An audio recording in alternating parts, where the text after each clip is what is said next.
राज्यसभा में राष्ट्रपति के अभिभाषण पर धन्यवाद प्रस्ताव का जवाब देते हुए प्रधानमंत्री नरेंद्र मोदी ने न केवल अपनी सरकार की उपलब्धियों का रिपोर्ट कार्ड पेश किया, बल्कि विपक्ष पर भी चुन चुनकर निशाने साधे।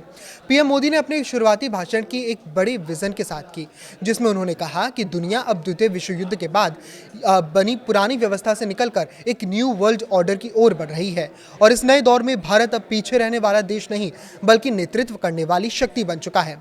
उन्होंने आत्मविश्वास के साथ कहा कि भारत आज फ्रेजाइल 5 की श्रेणी से बाहर निकलकर दुनिया की तीसरी सबसे बड़ी अर्थव्यवस्था बनने की राह पर है। प्रधानमंत्री ने हाल ही में अमेरिका के साथ हुई ट्रेड डील और यूरोपियन यूनियन के साथ मदर ऑफ ऑल डील्स का जिक्र करते हुए कहा कि आज दुनिया के बड़े देश भारत के साथ व्यापार करने के लिए खुद आगे आ रहे हैं।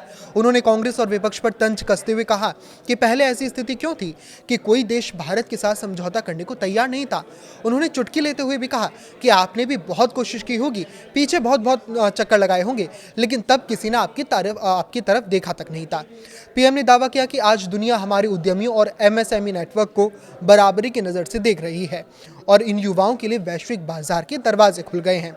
विपक्ष की आलोचना करते हुए प्रधानमंत्री नरेंद्र मोदी ने कहा कि पहले देश में केवल वोट बैंक की राजनीति होती थी और पूर्व प्रधानमंत्रियों के लाल किले से दिए गए भाषणों का विश्लेषण करें तो साफ हो जाता है कि उनके पास भविष्य का कोई स्पष्ट विजन नहीं था।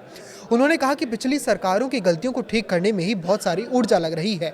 चर्चा के दौरान अब जब एक सदस्य ने आर्थिक असमानता की बात की तो पीएम मोदी ने उन पर कटाक्ष करते हुए कहा कि जो लोग खुद को राजा कहलाने में गर्व महसूस करते हैं वो समानता की बात कैसे कर सकते हैं।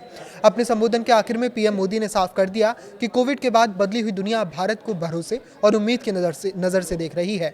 उन्होंने वाइब्रेंट गुजरात का उदाहरण देते हुए कहा कि जो इच्छा शक्ति उन्होंने मुख्यमंत्री रहते हुए दिखाई थी, वही सामर्थ्य आज पूरा देश दिखा रहा है।